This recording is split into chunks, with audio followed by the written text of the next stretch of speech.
Any unbalanced chemical reaction violates the laws of conservation of matter and mass. In this top reaction of magnesium reacting with oxygen, there are two atoms of oxygen on the left and only one oxygen atom on the right. If we leave it like that, it would mean that one atom of oxygen was destroyed in the course of this chemical reaction, which is not possible.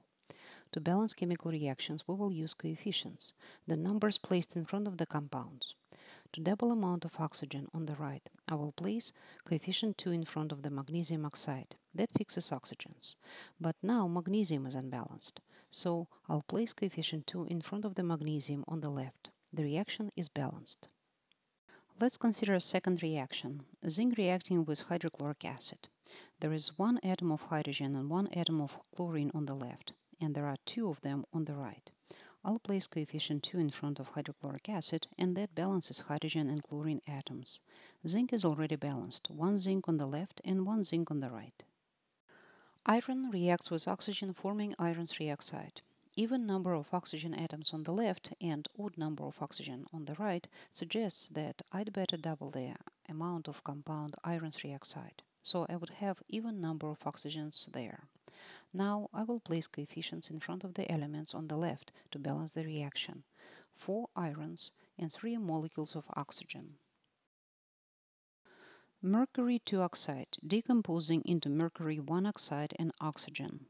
Placing coefficient 2 in front of mercury 2 oxide balances ions of mercury, but does not solve oxygen problem. Placing coefficient 3 in front of mercury 2 oxide balances oxygens, but mercury remains unbalanced. However, placing coefficient 2 in front of mercury 1 oxide, the compound on the right, opens up a possibility to balance this reaction with coefficient 4 in front of the compound on the left. Sometimes balancing chemical reactions involves some tinkering. Carbon monoxide reacts with oxygen, forming carbon dioxide. There are 3 atoms of oxygen on the left side of this reaction and 2 oxygens on the right. If I place coefficient 2 in front of carbon monoxide, I will double the entire compound, and that will bring up the number of oxygens on the left up to 4 and carbons up to 2. Then coefficient 2 in front of carbon dioxide will balance this reaction nicely. Sodium reacts with water, forming hydrogen gas and sodium hydroxide. To balance this reaction, I need to realize that I have even number of hydrogen atoms on the left and odd number of hydrogen atoms on the right. So I will double the amount of sodium hydroxide with the coefficient 2 in front of it. I'll place coefficient 2 in front of sodium on the left to balance amount of sodiums. And to balance hydrogen atoms, I will place coefficient 2 in front of the water. And I can see now that oxygen got balanced in the process. I have 2 oxygens on the left and 2 oxygens on the right. Phosphorus reacts with oxygen, forming diphosphorus pentoxide. I have even number of oxygen atoms on the left and odd number of oxygen atoms on the right. If I double the compound on the right with coefficient 2, I will bring up the number of oxygen atoms up to 10 and phosphorus atoms up to 4. Now I will place coefficients in front of the elements on the left and thus balance the reaction. Aluminum replacing iron in iron 3 oxide compound. Oxygens are already balanced, so all we need to fix are the metals. 2 aluminums on the left and 2 irons on the right. Let's turn these names into compounds. Chlorine is a diatomic element. That's why we write its formula as Cl2. Aluminum bromide is an ionic compound. Aluminum has a charge of positive 3. Bromide ion has a charge of negative 1. So correct formula of aluminum bromide looks like this. Bromine is another diatomic element, so Br2. And aluminum chloride is another ionic compound. Aluminum with a charge of positive 3 and chloride ion with a charge of negative 1. So correct formula of aluminum chloride looks like this. Now I'm ready to balance this equation. I will place coefficient 2 in front of aluminum chloride and balance chlorines with coefficient 3 on the left. I'll place coefficient 2 in front of aluminum bromide and balance bromines with coefficient 3 on the right.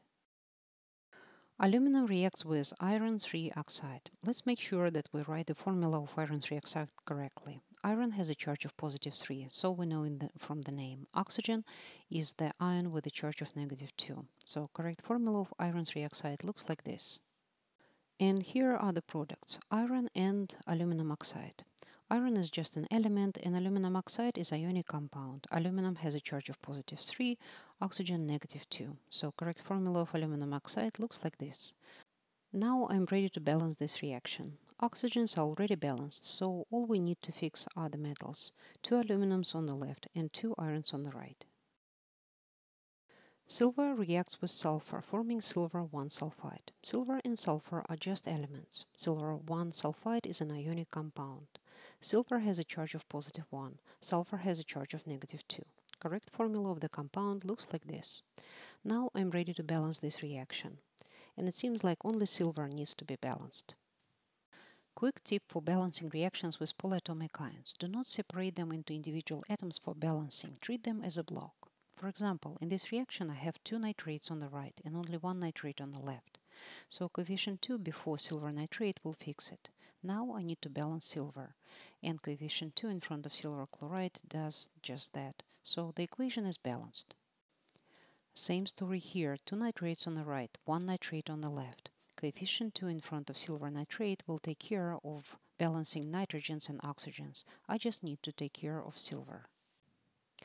Here I will start by balancing sodiums, but that messes up the quality of my nitrates. So coefficient 2 in front of silver nitrate will take care of it.